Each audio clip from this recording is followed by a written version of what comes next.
கிறிஸ்துவுக்குள்ளான அன்பான சகோதர சகோதரிகளே, உங்கள் யாவரையும் இயேசு கிறிஸ்துவின் நாமத்தில் வாழ்த்தி வரவேற்கிறேன். தேவன் நமக்கு இந்த ஒரு அழகான வாழ்க்கையை தந்திருக்கிறார்.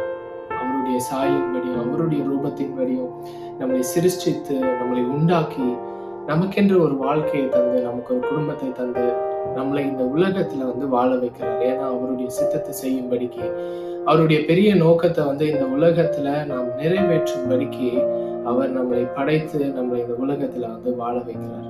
நாம் இந்த உலகத்துல வாழும் பொழுது அநேக நபர்களை நம்ம சந்திக்கிறோம் இல்லையா? சின்ன வயசுல இருந்து இப்ப வரைக்கும் நம்ம வாழும் பொழுது வாழ்ந்திருக்கும் பொழுது அநேக சூழ்நிலைகளை நாம் சந்திக்கிறோம்.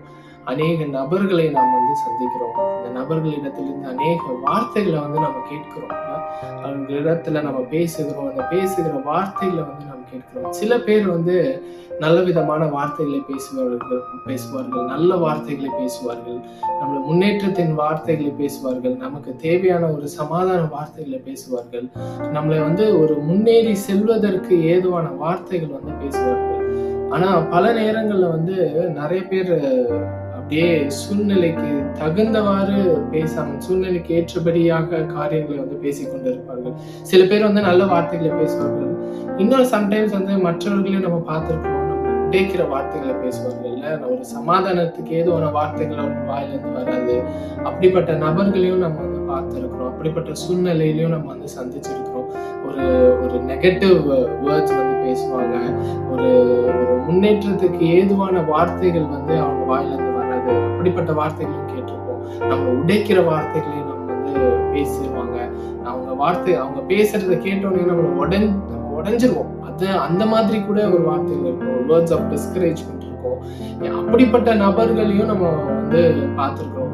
சம்டைம்ஸ் நிறைய நேரங்கள்ல வெறும் சில காரியங்களில சில நேரங்கள்ல மட்டும்தான் அந்த நல்ல வார்த்தைகள் பேசக்கூடிய நபர்கள் நம்மளுடைய வாழ்க்கையில வந்துருப்போம். ஆனா ஒரு நிறைய டைம்ல மேக்சிமம் டைம் இல்லைன்னா நான் என்ன சொல்லுவேன்னா ஒரு பெரிய வாழ்க்கையில நிறைய நேரங்கள்ல நம்மளை உடைக்கிறதற்கு ஏதுவான வார்த்தைகள் தான் நம்ம அதிக நேரம் கேட்கிற மாதிரி இருக்கிறது இல்ல.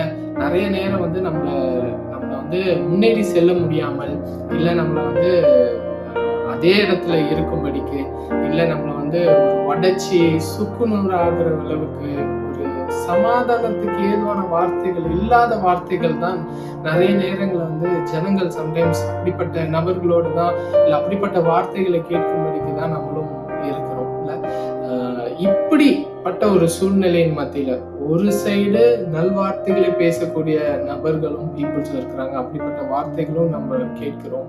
அப்படிப்பட்ட சூழ்நிலையின் மத்தியிலும் இருக்கிறோம். நிறைய டைம் நம்மள நெகட்டிவா இல்ல நம்மள புஷ் பண்ணி ரொம்ப நம்மள முன்னேற விடாமல், இல்ல எழும்பி நிற்க விடாமல், நம்மள காயப்படுத்துகிற வார்த்தைகள், நம்மள துக்கப்படுத்துகிற வார்த்தைகள், நம்மள ஒரு உடைக்கிற வார்த்தைகளை பேசக்கூடிய சூழ்நிலையின் மத்தியிலும் நாம் கடந்து செல்கிறோம். இப்படி ரெண்டு விதமான சூழ்நிலையின் மத்தியில நாம் இருக்கும் பொழுது எப்படி நாம் முன்னேற்றத்தின் பாதையில சென்று ஒரு வெற்றிகரமான வாழ்க்கையை நம்மளால வாழ முடியும்? வேதத்துல ஒரு அழகான வசனம் இருக்கிறது. எபிரேயர் 12ஆம் அதிகாரம் 24வது வசனம் என்ன சொல்லுகிறது என்றால், ஆபேலினுடைய ரத்தம் பேசினதை பார்க்கிறோம், இயேசு கிறிஸ்துனுடைய ரத்தம் நன்மையானவர்களே பேசுகிற இயேசு கிறிஸ்துனுடைய ரத்தத்தின் அண்டைக்கு சேர்ந்திருக்கிறீர்கள் என்று சொல்லுகிறார். விசுவாசிகளை பார்த்து பவுல் சொல்லுகிறாரு, நீ எங்கேயோ இல்லப்பா, நீ எந்த இடத்துல இருக்கிறதா ஆபேலினுடைய ரத்தம் பேசினதை பார்க்கிறோம், நன்மையானவர்களே பேசுகிற இயேசு கிறிஸ்துனுடைய ரத்தத்தின் அண்டைக்கு சேர்ந்திருக்கிறோமா? இயேசு கிறிஸ்துனுடைய ரத்தம் பேசிக்கொண்டு இருக்கிறதா? என்ன பேசிக்கொண்டு இருக்கிறது? நன்மையான காரியங்களை பேசிக்கொண்டு இருக்கிறது. நாம் அந்த இடத்துல இருக்கிறோம் என்று சொல்கிறது. ஆபேலினுடைய ரத்தம் என்ன பேசினது என்பது எல்லாருக்கும் தெரியும். காயின் ஆபேலை கொலை செய்த உடனே ஆபேலினுடைய ரத்தம் தேவனிடத்துல பேசுகிறதா, என்னை கொன்று விட்டான். அதை என்ன சொல்றாங்க? those are the words of revenge. ஒரு பழிவாங்குதலுக்கு ஏதுவான ரத்தத்தின் சத்தமாக அது இருக்கிறது. ஆனால் இயேசு கிறிஸ்துனுடைய ரத்தம் அப்படிப்பட்ட ஒரு சத்தத்தை அது தொனிக்கல, அப்படி பேசவில்லை. இயேசு கிறிஸ்துவனுடைய ரத்தம் அப்படிப்பட்ட காரியங்களை பேசவில்லை. அதை காட்டிலும் மேலான விதத்துல, ஒரு நன்மையான விதத்திலேயே பேசிக்கொண்டிருக்கிறது. அது இரக்கத்தின் சத்தமாக இயேசு கிறிஸ்துவனுடைய ரத்தம் பேசிக்கொண்டு இருக்கிறது. ஒரு சமாதானத்தின் சத்தமாக அந்த இடத்துல இருந்து தொனித்து கொண்டு இருக்கிறது. ஒரு சந்தோஷத்தின் சத்தமாக அந்த இடத்துல இருந்து தொனித்து கொண்டு இருக்கிறது. நாம் அப்படிப்பட்ட இடத்துல நாம் இருக்கிறோம் என்று வேதம் சொல்லுகிறது. சம்டைம்ஸ் நம்ம இந்த உலகத்துல வாடும் பொழுது ஒரு டிஃபிகல்ட்டான பீப்புள் மத்தியில நாம் இருக்கலாம், டிஃபிகல்ட்டான ஒரு சிச்சுவேஷன்ஸ் மத்தியில இருக்கலாம். ஆனா அதை காட்டிலும் மேலாக அந்த இடத்துல நம்ம இல்லை, நாம் இருக்கிறது நம்மை குறித்து இயேசு கிறிஸ்துவுடைய ரத்தம் நன்மையானவர்களே பேசிக்கொண்டு இருக்கிறது. ஹல்லேலூயா! எவ்வளவு ஒரு நம்பிக்கை ஊட்டக்கூடிய ஒரு வார்த்தையாக இருக்கிறது. நமக்காக அவர் பேசிக்கொண்டிருக்கிறார், நமக்காக பிதாவினிடத்தில் அவர் பரிந்து பேசிக்கொண்டிருக்கிறார்.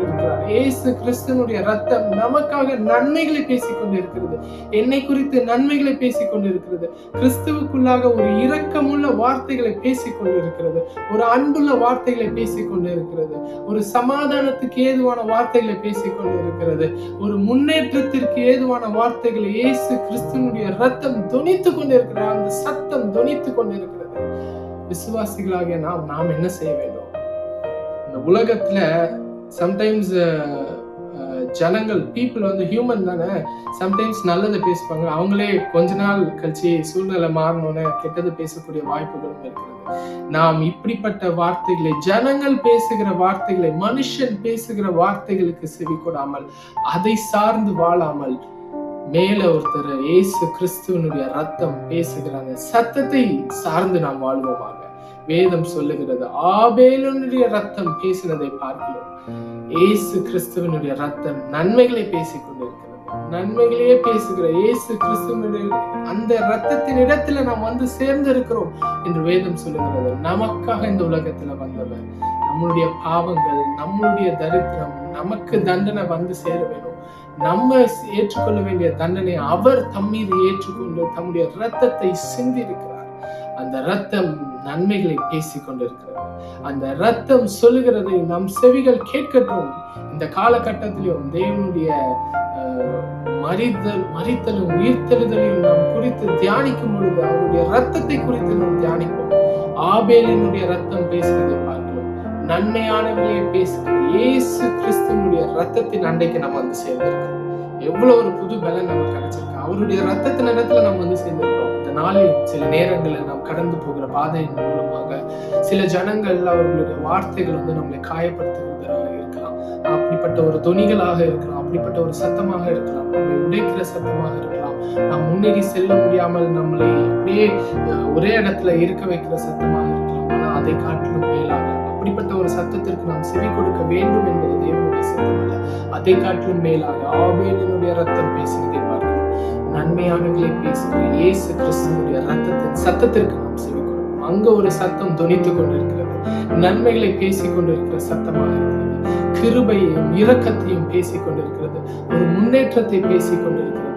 அப்படிப்பட்ட ஒரு சத்தத்திற்கு நாம் செவி கொடுக்கணும். உலகத்தின் சத்தத்திற்கு அல்ல, நன்மைகளே பேசுகிற இயேசு கிறிஸ்துவனுடைய ரத்தத்தின் சத்தத்திற்கு நாம் செவி கொடுப்போம்.